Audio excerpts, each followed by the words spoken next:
ada 3 golongan yang kelak di akhirat nanti tidak akan dihisab terkait dengan puasa Ramadan ini. Pertama adalah orang yang memberi makan sahur. Artinya orang yang memberi hidangan buat seseorang untuk menjalankan ibadah puasa Ramadan. Itu nanti kelak di akhirat tidak dihisab. Kedua, orang yang menghidangkan atau menyiapkan makanan atau minuman untuk orang yang berbuka puasa, itu kelak di akhirat tidak akan dihisab. Yang ketiga adalah orang ketika makan ngajak teman-temannya, artinya makan bareng-bareng. Itu luar biasa pahalanya. Pertama, orang yang menyiapkan hidangan makan sahur untuk keluarganya. Ini ibu-ibu nih. Ibu-ibu ketika bulan Ramadan jangan suka marah-marah. Ini saya kasih dalilnya, kasih sanadnya nih. Ibu mau gak masuk surga? Mau. Tanpa hisab. Yeah. Tanpa hisab. Gimana caranya, Kang? Nih caranya dengerin ya. Ibu-ibu yang mau masuk surga dengan cara patas nih. Mumpung bulan Ramadan nanti sebentar lagi nih. Menyiapkan hidangan untuk keluarganya atau untuk saudaranya atau untuk orang lain yang mau berpuasa. Masak buat untuk sahur untuk orang yang berpuasa.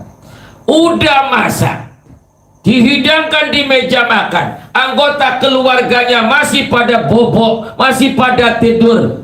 Dibanguninya susah, suaminya dibanguninya susah, anaknya apalagi. Lalu kemudian ibu marah-marah, maka hilang pahala dari tanpa hisabnya itu. Jadi ketika nanti berpuasa makan sahur, niatkan nih, ingetin omongan Kang Kamal nih, ingetin bahwasanya kalau orang yang menyiapkan hidangan makanan untuk orang yang berpuasa, kelak di akhirat tanpa hisab langsung ngebut masuk surga. Syaratnya ikhlas, tidak pakai marah-marah. Jadi pas ketika masak bangun jam 2 masak, dihidangkan semua, pas wayanya makan sahur keluarganya susah dibangunin, suaminya susah, anaknya susah, ibu lalu marah-marah, susah banget, tinggal makan doang, Masya Allah, tinggal makan, ayo udah ada ini, marah-marah, anaknya dia apa, untuk sahur hilang, Bu. Jadi solusinya ketika ibu sudah masak, dihidangkan di meja makan, jangan marah-marah, makan sendiri saja. Syaratnya nggak boleh marah. Kenapa? Kalau orang ikhlas menyiapkan hidangan untuk orang sahur, dawuhnya Kanjeng Nabi, malaikat Jibril mendoakan orang tersebut. Ini bukan hanya ibu-ibu, bapak-bapak juga boleh menyiapkan hidangan sahur, boleh. Tukang masak boleh. Tapi biasanya kan ibu-ibu masak gitu. Tapi biasanya sambil marah-marah. Jangan marah-marah. Jangan marah-marah.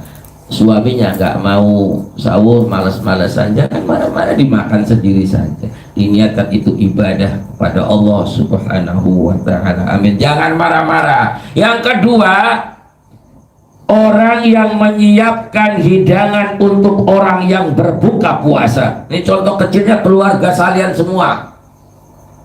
Siapkan kolak, korma atau makan berat. Sama dengan waktu sahur. Tapi biasanya kalau waktu buka pada mau makan ya. Kalau sahur kan susah tuh dibangunin tuh. Nah, orang yang menyiapkan buka untuk orang yang berpuasa dengan makanan yang halal, ikhlas karena Allah, orang tersebut nanti kelak akan terbebas dari yaumul hisab. Amin Allahumma amin. Ini 3 golongan terkait makanan. Yang ketiga, ngajak makan orang bersama-sama. Ini susah nih. Jadi kalau mau makan nunggu orang, makanya keluarga kalau makan bareng-bareng itu istimewa. karena itu makanan barokah, makan bareng-bareng daripada makan sendiri. Maka dalam keluarga kecil kalau makan bareng-bareng, mumpung nanti akan datang bulan Ramadan, bukanya bareng-bareng, sahurnya bareng-bareng, karena itu terdapat keberkahan. Jadi banyak keberkahan kalau orang yang terkenal hamba Allah yang soleh makan bareng-bareng. Itu ingat cerita Nabiullah Ibrahim alaihi salam.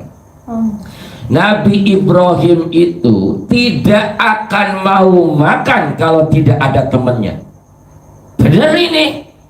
Meskipun hidangan sudah di depannya, Nabi Ibrahim mau makan, cari teman di meja makan. Makanya sekarang susah cari teman di meja makan tuh ya, Masya Allah. Kadang tidak jarang Kanjeng Nabi Ibrahim jalan kaki berkilo-kilo mencari orang yang mau menemani beliau makan.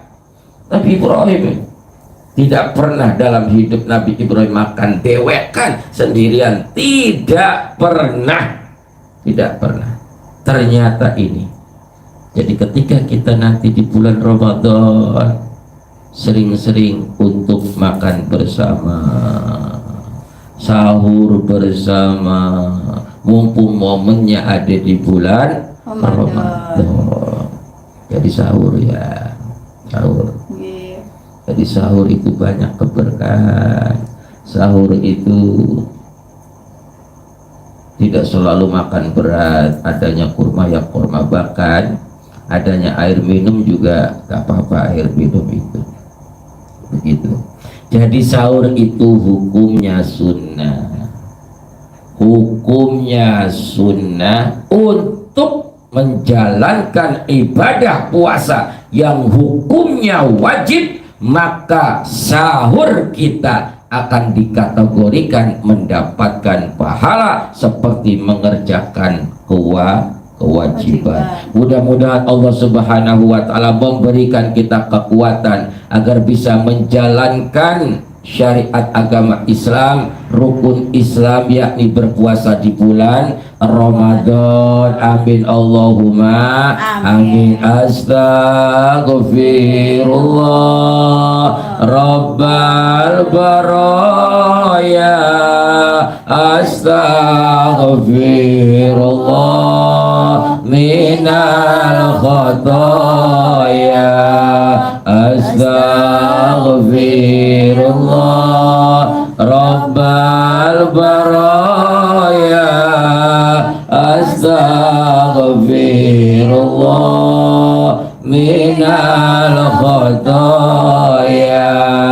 Rabbi zidna ilman nafi'an wa wafiqna amalan maqbula wa hab lana rizqan wasi'an wa tub alaina taubatan nasuha wa tub alaina taubatan nasuha. Astaghfirullah Rabbal baraya, astaghfirullah minal khataya, astaghfirullah Rabbal baraya, astaghfirullah minal khataya. Yang kedua dari adab berpuasa, yakni menahan diri dari pembicaraan yang tidak bermanfaat, menahan diri dari berbicara yang tidak baik, yang tidak bermanfaat, apalagi omongan yang kotor. Maka orang yang berpuasa itu mulutnya bau. Kenapa bau? Biar nggak banyak ngomong, biar nggak banyak ngomong. Kalau ngomong kan bau mulutnya. biarkan bau, karena bau mulutnya orang yang berpuasa indallahi adyabu minal misik, lebih baik, lebih dicintai oleh Allah ketimbang bau minyak misik yang wangi sekalipun. Bau mulut atyabu lebih wangi indallah. Jadi meskipun kita tidak gosok gigi, ataupun ada imam yang memperbolehkan sikat gigi di siang hari atau di pagi hari, walaupun hukumnya makruh, kita nggak usah, lebih baik nggak usah karena makruh. Kalau makruh itu nggak membatalkan, tapi lebih baik nggak usah, biarkan mulut kita bau, tapi indallah atyabu minal bisik, di depan Allah, di hadapan Allah, bau orang yang berpuasa itu lebih wangi daripada minyak misik. Jadi ibu-ibu, kalau mulutnya bau jangan banyak bicara selama bulan puasa, kecuali deres Quran, kecuali zikir kepada Allah, kecuali pembicaraan yang penting-penting. Mambu bau, yang banyak ngomong, jangan banyak bicara. Karena apa? Puasa itu bukan hanya menahan dari perkara-perkara yang membatalkan puasa, tetapi kita harus menahan dari perkara-perkara yang membatalkan pahala ibadah puasa, termasuk ngomong kotor, ghibah, namimah, apalagi sampai fitnah, termasuk jari-jarimu ketika main HP, ngolok-ngolok, ngebully, Masya Allah, sama itu hukumnya. Mewakili mulutmu itu jari-jarimu, hati-hati membuli. Wah, Masya Allah, Akbar. Jaga. Jadi adab yang kedua, tadi pertama sahur, yang kedua adabnya adalah menahan dari pembicaraan-pembicaraan yang tidak penting, kotor atau berbau, adu domba. Kanjeng Nabi Muhammad sallallahu alaihi wasallam dawuh, seperti yang diriwayatkan oleh Imam Abu Hurairah radhiyallahu anhu, "Idza kana yaumas shaumi ahadikum fala yarfuth wa la yusakhab wa la yajhal, fa idza syatamahu ahadun aw qatalahu falyaqul inni shaim." Didengarkan, jika sampean berada di antara orang-orang yang ingin menyakitimu, membulimu, mengengengmu apa artinya? Pokoknya di sekitar itu ada kegaduhan atau apa, ataukah kamu terdesak dalam satu pertikaian, maka falyaqul inni shaim, saya sedang berpuasa. Jangan terbawa, saya sedang berpuasa. Juga diriwayatkan oleh Imam Abu Hurairah radhiyallahu anhu, "Malam yada qaula zur wal amala bihi falaisa lillahi hajatun fi ayyad'a ta'amahu wa syarabahu." Barang siapa yang tidak meninggalkan perkataan dusta dan mengerjakannya, maka Allah tidak memerlukan orang itu untuk meninggalkan makanan dan minumannya. Artinya puasa kita tidak diterima oleh Allah. Puasa kita tidak diterima oleh Allah karena kita telah berbuat perbuatan yang menyebabkan pahala puasa kita menjadi batal. Yang tadi ngomongin orang, tukaran, urusan, berantem gitu, itu jadi hindari. Dan yang ketiga adab dalam berpuasa itu melatih kedermawanan, memperbanyak sedekah. Baginda Nabi dijuluki oleh sahabat-sahabat Nabi sebagai ajudun nas. Apa itu ajudun nas? Ajudu itu, lafaz ajudu itu bermakna seseorang yang ketika memberi tanpa diminta. Itu Kanjeng Nabi. Dan ketika di bulan Ramadan, Kanjeng Nabi memamerkan kedermawanannya. Artinya ketika ketemu bulan Ramadan lebih banyak lagi bersedekahnya. Maka ibu mulai ini belajar bersedekah. Sedekah dari mana? Oh, nggak punya uang. Nanti kalau saya kaya mau sedekah. Ya Allah bu, banyak orang kaya yang medit tuh banyak bu. Banyak orang kaya yang pelit itu banyak, yang tidak mau sedekah. Sedekah itu menurut Kanjeng Nabi bukan kuantitas dari yang disedekahkannya. Bisa jadi 1 dirham itu lebih utama ketimbang yang 100 dirham. Ibu punya uang 50.000, 50.000, disedekahkan 10.000. Itu berapa persen dari 50.000? 20%. Ibu masukin kotak ke masjid 10.000, ibu punya uangnya 50.000. Berarti 20% dari harta yang kita miliki. Kita cuma punya uang 50.000, 5.000 doang, gak ada lagi. Terus ada orang yang masukin kotak masjid 100.000. Bisa jadi 10.000 lebih berharga daripada 100.000, karena orang yang sedekahnya 100.000 di rumahnya mempunyai 100 juta. Jadi masalah sodako itu tidak perlu menunggu lama. Dan Kanjeng Nabi di dalam menjalankan ibadah puasa, amalia yang suka dipamerkan adalah bersedekah. Allahumma barik lana fi Rajab wa Sya'bana wa balighna Ramadhana. Selanjutnya ketika kita mau berbuka puasa, Kanjeng Nabi dawuh, la yazalun nas bi khairi ma ajjalul fitrah.